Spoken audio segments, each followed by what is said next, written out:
Mari kita membuka satu bagian firman Tuhan yang terambil dari Yohanes pasal yang ke-15. Yohanes pasal yang ke-15 ayat pertama hingga ayat yang ke-8. Yohanes pasal 15 ayat pertama hingga ayat ke-8 kita akan belajar sesuai dengan tema yang sudah dirancangkan sepanjang tahun ini, yaitu murid Kristus yang berbuah. Sepanjang tahun 2022 segala program, segala apa yang akan kita lakukan, kita dorong supaya jemaat ingat kita harus berbuah dan berbuah. Yohanes pasal 15 ayat pertama, Yohanes pasal 15 ayat pertama berbunyi demikian sampai ayat 8. Akulah pokok anggur yang benar dan Bapakulah pengusahanya. Setiap ranting padaku yang tidak berbuah dipotongnya, dan setiap ranting yang berbuah dibersihkannya supaya ia lebih banyak berbuah. Kamu memang sudah bersih karena firman yang telah kukatakan kepadamu. Tinggallah di dalam aku dan aku di dalam kamu. Sama seperti ranting tidak dapat berbuah dari dirinya sendiri kalau ia tidak tinggal dalam pokok anggur. Demikian juga kamu tidak berbuah jikalau kamu tidak tinggal di dalam aku. Ayat 5. Akulah pokok anggur dan kamulah ranting-rantingnya. Barang siapa tinggal di dalam aku dan aku di dalam dia, ia berbuah banyak. Sebab di luar aku, kamu tidak dapat berbuat apa-apa. Barang siapa tidak tinggal di dalam aku, ia dibuang keluar seperti ranting dan menjadi kering. Kemudian dikumpulkan orang dan dicampakkan ke dalam api lalu dibakar. Jikalau kamu tinggal dalam aku dan di firmanku tinggal di dalam kamu, mintalah apa saja yang kamu kehendaki, dan kamu akan menerimanya. Dalam hal inilah menjadi sebuah tujuan daripada perikop ini. Dalam hal inilah Bapakku dipermuliakan, yaitu jika kamu berbuah banyak. Dan dengan demikian kamu adalah murid-muridku. Murid Kristus yang berbuah. Saya yakin kita pernah mendengar statement seperti ini. Saya sangat kecewa ketika berbisnis, berusaha dengan jemaat. Semoga tidak terjadi di jemaat Kristus ya. Ternyata dia tidak berbeda jauh dengan orang-orang di luar sana. Awalnya saya percaya karena melihat kehidupan dia bersama-sama dengan saya di gereja. Aktif. Semua kata-kata dia penuh dengan hal-hal yang bersifat rohani dan dipenuhi oleh kutipan-kutipan ayat firman Tuhan. Saudara, sangat mungkin kita pernah kecewa dengan beberapa orang Kristen. Saya pikir orang percaya, orang yang mengenal Tuhan seharusnya tidak menipu statement-statement yang seringkali kita keluarkan. Kita juga mungkin kecewa karena kita tidak mendapatkan apa yang kita harapkan pada orang yang bersama-sama dengan kita, yang berhubungan dengan kita, baik dalam bekerja, dalam berelasi, dalam berkeluarga, dan apapun itu. Tetapi permisi tanya, apakah kita juga salah satu yang bikin kecewa terhadap orang-orang di sekitar kita, baik yang Kristen maupun yang tidak Kristen? Saudara, sesungguhnya tiada nilai tambah bagi seseorang ketika kita rajin ke gereja. Tidak ada nilai tambah. Saudara, tidak ada nilai tambah bagi seseorang yang rajin melayani, yang terlihat aktif. Maaf, mengutip kata-kata firman Tuhan dalam setiap perbincangan dalam hidup kita. Waktulah yang akan menentukan dalam hidup kita apakah keaktifan kita dalam ibadah kita, dalam pelayanan kita, dalam hidup kita itu kemudian dinampakkan dalam kehidupan kita sehari-hari. Ketika kita hidup di dalam dunia yang nyata. Ketika kita berelasi dengan orang lain, orang akan lihat siapa kita sesungguhnya. Ketika kita dipercayakan sebuah jabatan kedudukan, maka kita akan lihat siapa sebenarnya diri kita.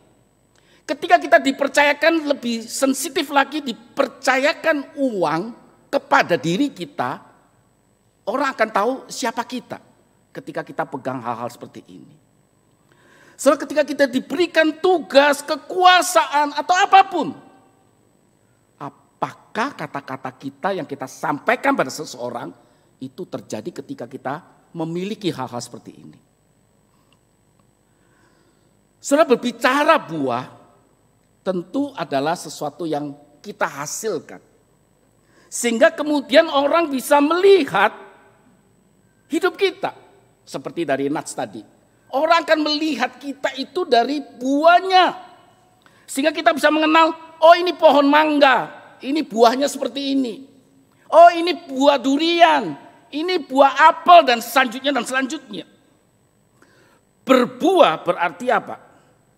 Efesus katakan dalam pasal 5 ayat 8, dahulu kamu kegelapan. Dahulu kita mungkin suka menipu. Dahulu kita berkata-kata kotor. Dahulu kita melakukan ini itu tanpa takut akan siapapun. Tetapi sekarang, itu yang penting. Tetapi sekarang, apakah saudara dan saya adalah terang di dalam Tuhan. Saudara, buah dilihat ketika kita hidup di dalam dunia nyata kita.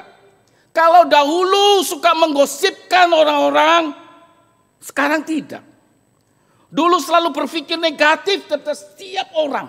Setiap orang berkata apa, dia selalu berpikirnya negatif. Tetapi sekarang tidak. Dulu banyak janji kalau utang, waduh pinter sekali. Oh nanti saya akan bayar kapan-kapan TP-nya tante. Setelah kita kenal Tuhan, apakah kita masih menepati janji? Dahulu kita hanya berpikir selalu cari untung. Relasi kita dengan orang hanya untuk berpikir apa? Apa yang saya dapatkan dari orang ini ketika saya berhubungan dengan dia? Keuntungan apa yang saya dapatkan? Saudara, Mbah Ahmad, seorang penjual nasi rames di sebuah kota kecil di Pulau Jawa, makanannya paling tidak lumayan enak. Harganya pun relatif murah. Dan boleh katakan sangat murah untuk di daerah itu. Untuk nasi yang sama di tempat lain begitu mahal. Tetapi Mbah Ahmad ini jual sangat murah. Usahanya bukan hanya karena murah meriah, tetapi enak di lidah orang-orang di daerah itu. Makanya nasi rames Mbah Ahmad ini amat laris. Pelanggannya banyak sekali. Termasuk si Samuel, tetapi bukan Samuel singer kita ini ya. Si Samuel ini pernah menghasut si Mbah Ahmad ini dengan bahasa Jawanya begitu ya. Mbah, mbok reginipun sekul rames sampean diundakaken ya. Mbah, cobalah nasi rames Mbah Ahmad itu agak dinaikkan. Saudara, kalimat-kalimat agatatif dari si Samuel ini ditanggapi oleh Mbah Ahmad dengan satu kata yang luar biasa. Nggak usah Pak Sam, harga segini sudah dapat untung kok saya. Dan sekeluarga juga dengan usaha seperti ini, saya juga bisa menikmati makan. Saudara, dalam relasi kita dengan seseorang atau dengan siapapun, apa motivasinya? Apa motivasinya? Saudara, apakah mudah untuk kita hidup berbuah? Dahulu kegelapan, sekarang terang. Mudah enggak? Rasanya sih tidak mudah. Tapi sesungguhnya kita bisa. Saya menemukan sebuah pohon pepaya. Nampaknya mati, tetapi ternyata apa? Mampu berbuah. Dalam kondisi yang sulit pun ketika dia tinggal dalam pokoknya itu, dia bisa berbuah kok. Saya yakin kita di kota Manado tahu pohon ini ya. Pohon tinggi besar disambar petir, tetapi dalam kondisi yang terlihat mati, dia masih bisa hidup. Saudara, kita seringkali mengatakan kepada Tuhan, Tuhan gak mampu, gak sanggup saya. Dengan kondisi yang seperti ini, dengan lingkungan seperti ini, saya gak mungkin berbuah. Saudara, segalanya tidak mungkin kalau kita bersandar pada kekuatan kita sendiri. Kita bisa kalau kita mau dibersihkan. Saudara, ayat kedua dikatakan, setiap ranting padaku yang tidak berbuah dipotongnya. Saudara, kalau kita sebagai pengusaha kebun, anggap itu kebun anggur, maka kita akan melakukan apapun. Kita akan melakukan apapun agar kebun kita itu bisa berbuah sesuai dengan apa yang kita rindukan. Pada waktunya mereka bisa berbuah. Sehingga kita akan membuang segala sesuatu yang menghalangi kebun kita untuk berbuah sesuai waktunya dan berbuah dengan lebat. Saudara, kata dipotong itu menggunakan kata aire. Saudara, kata dipotong bukan seperti yang dikatakan dalam ayat ke-6, tidak. Saudara, pohon anggur atau kebun anggur di Israel itu katanya, karena saya belum pernah ke sana, itu tidak berbeda dengan yang kita pahami. Pohonnya itu rendah-rendah. Maksud kata dipotong atau lift up, diangkat, itu ada sebagian ranting-ranting itu kemudian turun ke bawah lantai, tertutup oleh lumpur. Sehingga pengusaha itu selalu membawa ember, bukan membawa gunting. Datang ke kebun-kebunnya dia itu untuk kemudian mengangkat, membersihkan lumpur itu supaya apa? Ranting itu berbuah. Berbeda dengan ayat 6 sebagai sebuah ancaman yang luar biasa. Barang siapa tidak tinggal di dalam aku, ia akan dibuang keluar seperti ranting dan menjadi kering. Dan kemudian dikumpulkan, dicampakkan lalu dibakar. Tetapi ayat 2 ini tidak. Saudara, kita mari belajar untuk melihat bahwa ketika kita bergantung pada Tuhan, ketika kita mau dibersihkan oleh Tuhan, tidak mungkin kita tidak berbuah. Kita akan mendapatkan lingkungan yang indah. Jadi ranting-ranting itu mendapatkan sebuah kondisi yang kemudian dia dimampukan untuk bisa berbuah. Bapak Ibu yang dikasihi Tuhan Yesus, proses pembersihan, proses pemotongan itu memang menyakitkan.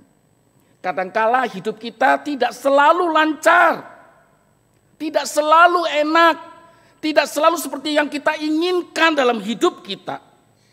Tetapi ketika kita mau rela dibentuk, ketika kita mau diangkat oleh Tuhan, dibersihkan oleh Tuhan, maka tidak ada yang tidak bisa kita lakukan bersama-sama dengan Tuhan. Soalnya ayat 7 seringkali dilupakan dengan konteks untuk tinggal.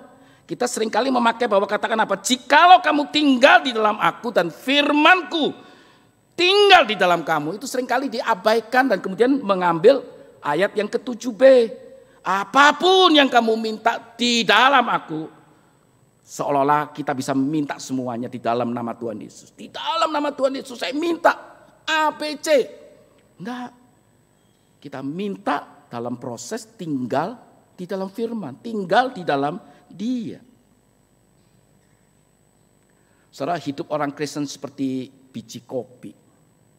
Saudara, kalau kita melihat proses biji kopi itu untuk bisa menjadi sebuah kopi yang harum, yang kemudian membuat kita tertarik dan untuk meminumnya, itu butuh proses yang sangat panjang.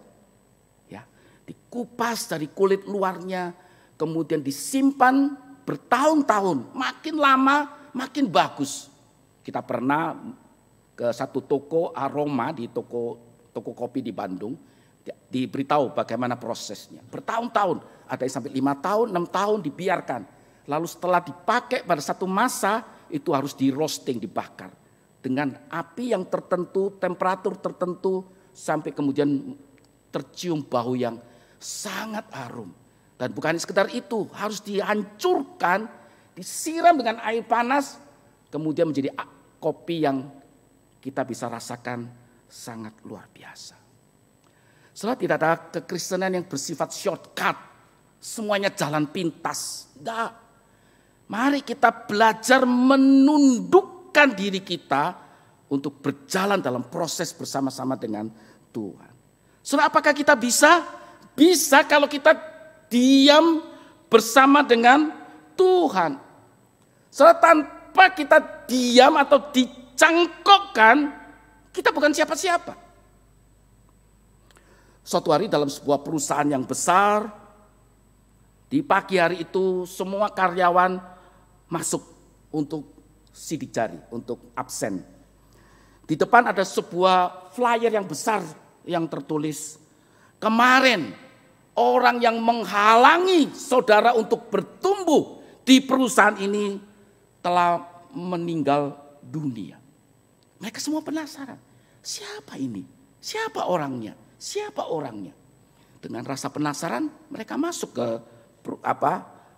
kantor mereka, dan kemudian bos daripada perusahaan itu mengundang seluruh karyawan di pagi hari itu untuk menuju ke auditorium atau aula dari kantor yang besar itu. Untuk menghormati orang yang kemarin meninggal, yang menghalangi perusahaan ini bertumbuh, menghalangi saudara-saudara bertumbuh. Saudara, pada awalnya tentu mereka kaget, sedih, bertanya-tanya. Tapi mereka pikir, kan bukan saya yang meninggal. Orang itu yang memang bikin masalah yang meninggal. Dengan wajah yang mungkin bertanya-tanya, penasaran, dan juga muka yang dinampakkan sedih, mereka berbondong-bondong menuju ke aula perusahaan itu. Saudara, ada beberapa satuan pengamanan yang sudah di sana untuk menjaga semua berjalan dengan tertib dan aman.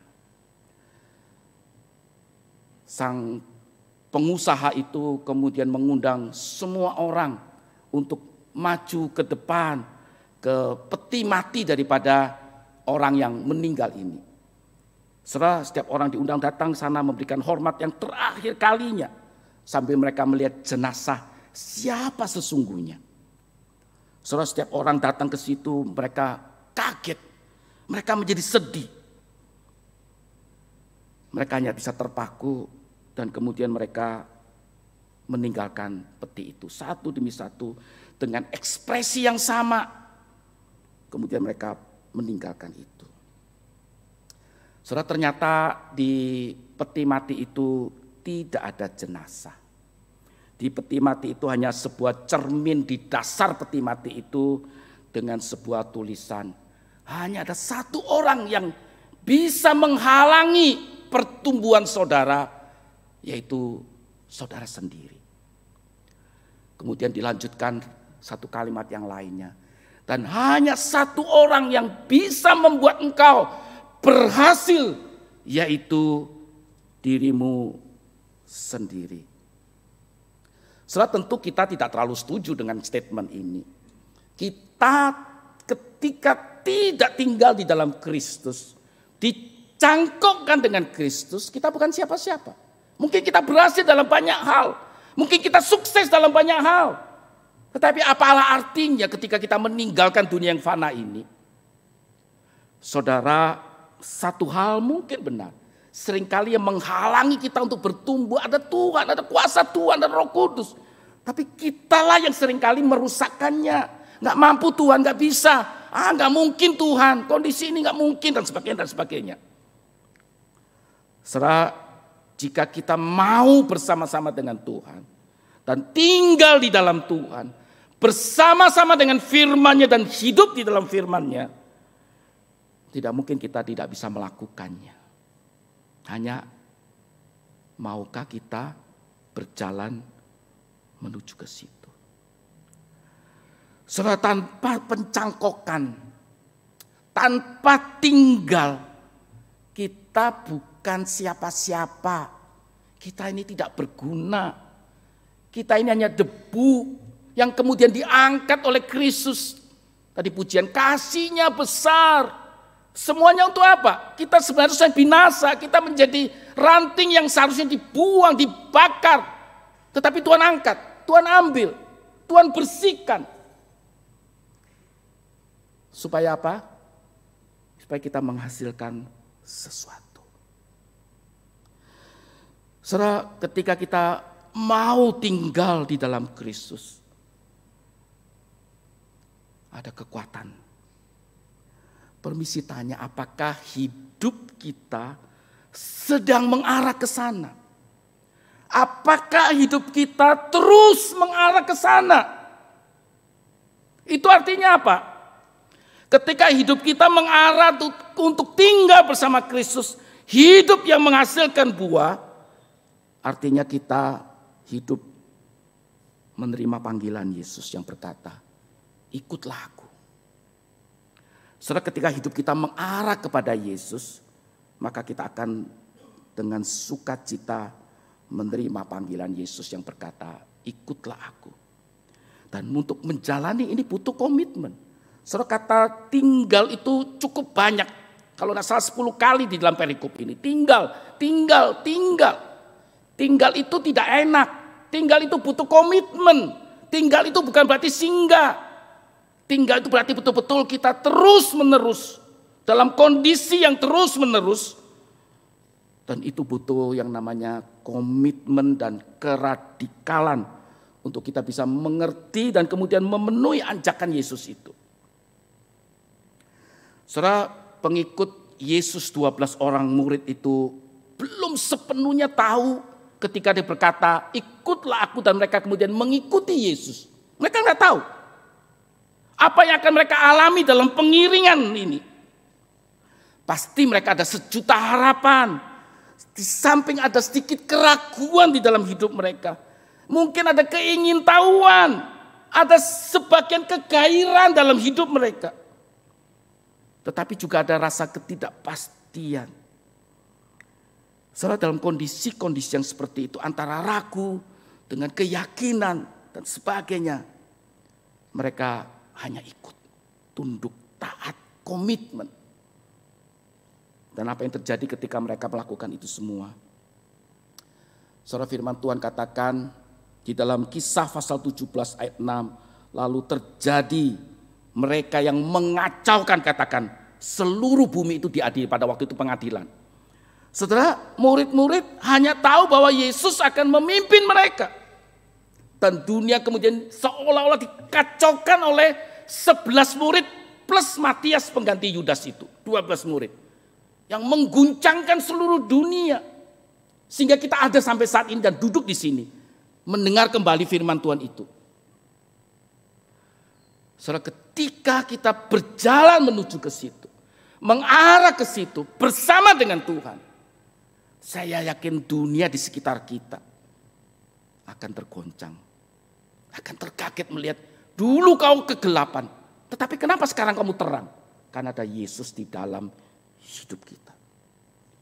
Saudara, 12 murid mungkin tidak tahu Yesus mau bawa mereka kemana, tapi saat ini kita yang sudah mengenal Kristus, kita yang hidup 2000 tahun lebih dari Yesus yang sudah meninggal, kita tahu kita akan dibawa kemana oleh Yesus. Hidup yang kita jalani bersama Kristus akan mengarah kemana. Tidak mungkin seseorang bisa berbuat dan memuliakan Allah Bapa jikalau tidak tinggal di dalam Yesus.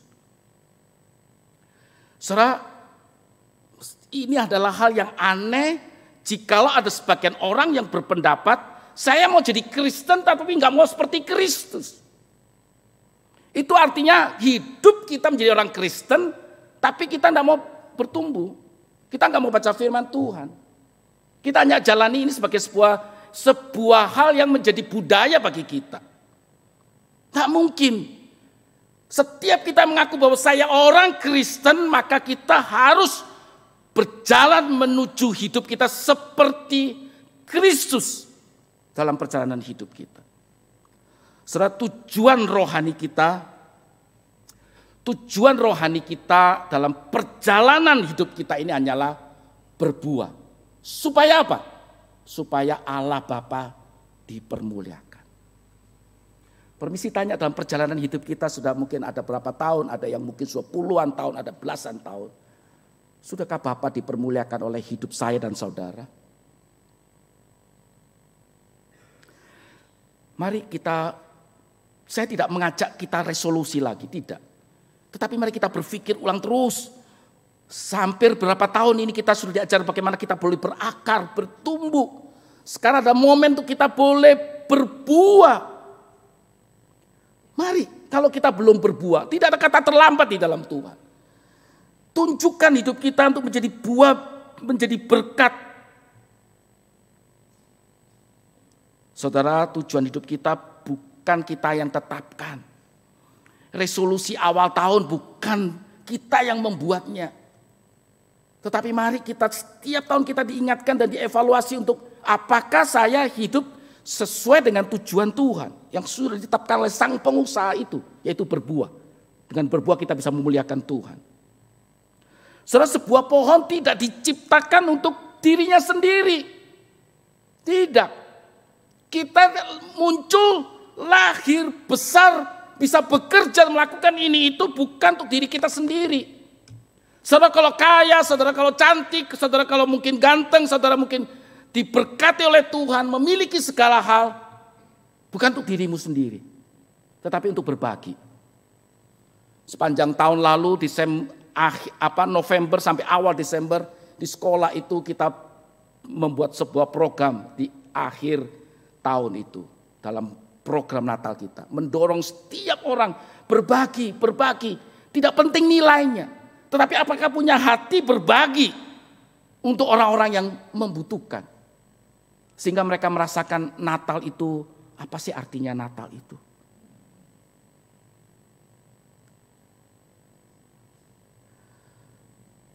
Pada suatu ketika 3 buah pohon tumbuh di sebuah lereng bukit yang subur, yang lebat. Mereka mulai membicarakan satu dengan yang lain dari 3 pohon ini, harapan dan impian mereka. Pohon yang pertama, dia bilang, saya berharap kalau satu hari saya dipotong, saya akan dipakai untuk menjadi sebuah kotak yang berharga untuk menyimpan barang-barang berharga. Emas, perak, maupun barang-barang berharga, berlian, semua disimpan di tempat saya. Pohon yang kedua juga tidak kalah harapan dan impian dia. Suatu hari kalau pohon saya itu dipotong oleh sang pengusaha, kebun ini saya akan menjadi sebuah bagian dari sebuah kapal yang perkasa. Saya akan membawa raja-raja dan ratu mengarungi samudra, menikmati indahnya dunia ini. Dan orang merasa aman di dalam perahu dari saya ini. Pohon yang ketiga juga sama. Saya kalau dipotong, saya ingin tumbuh menjadi sebuah barang yang kemudian menjadi berkat bagi banyak orang. Cabang-cabang saya. Saudara yang dikasihi Tuhan Yesus, berapa tahun kemudian mereka berdoa dan impian itu menjadi kenyataan. Sekelompok penebang kayu datang ke kebun mereka. Harap-harap cemas, saya akan dijadikan apa? Apakah impian saya akan terjadi? Ketika salah seorang penebang datang ke pohon pertama, ia berkata, tampaknya kayu ini kuat sekali.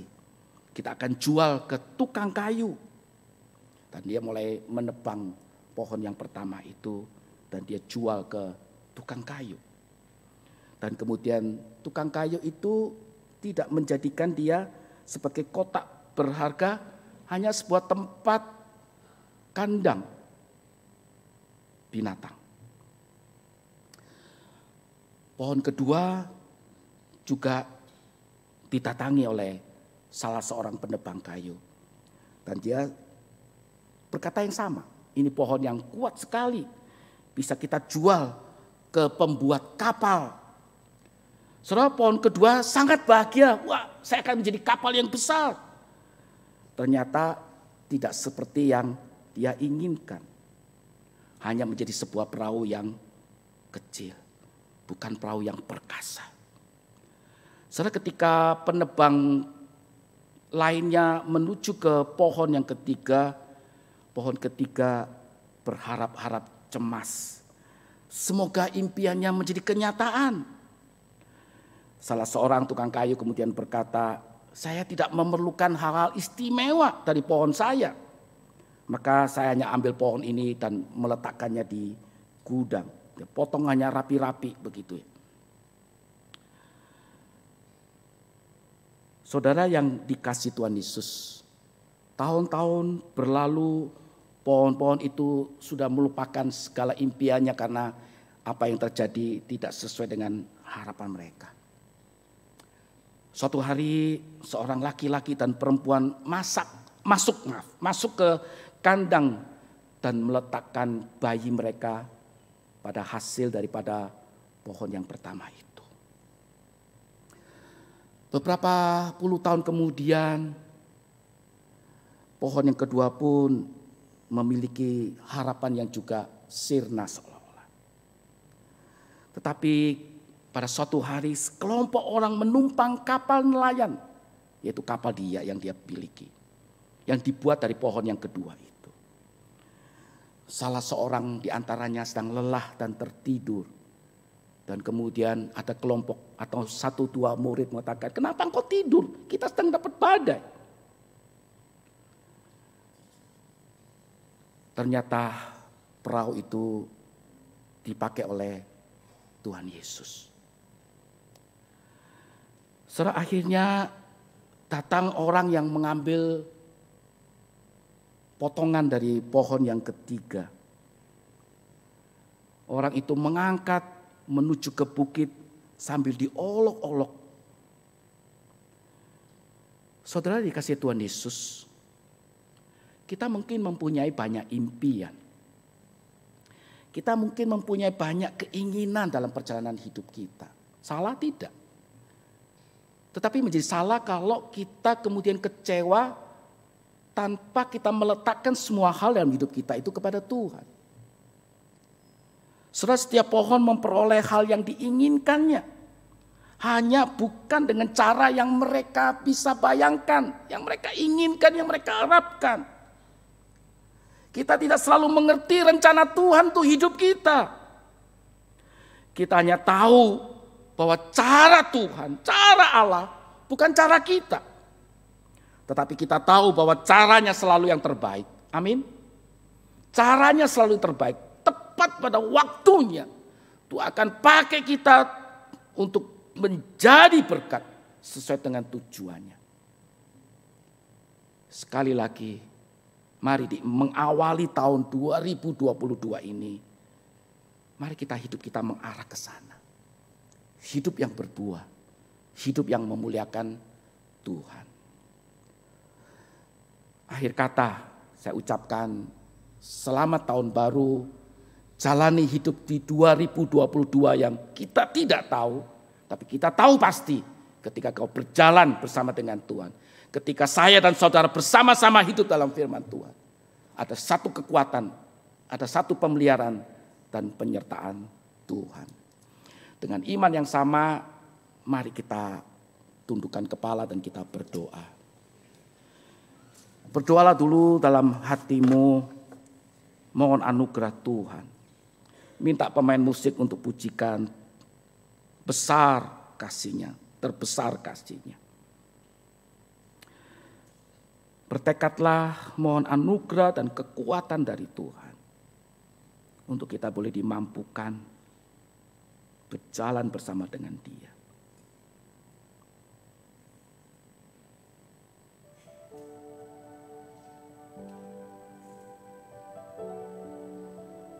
Jikalau ada hal-hal yang mengecewakan Engkau, letakkan semua itu di bawah kaki Tuhan. Arahkan hidupmu kembali kepada Tuhan.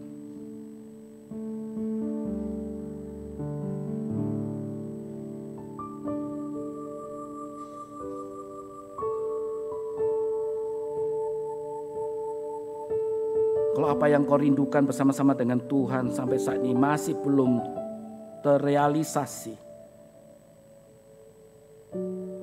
tetaplah percaya, tetaplah berharap. Tak ada yang mustahil ketika kita berjalan bersama-sama dengan Tuhan.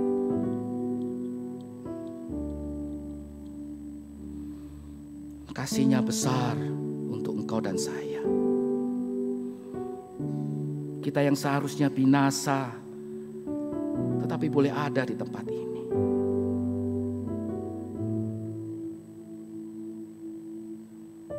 Kasih-Nya besar untuk boleh membersihkan dan mengangkat kita, supaya kita boleh cemerlang dan makin berbuah.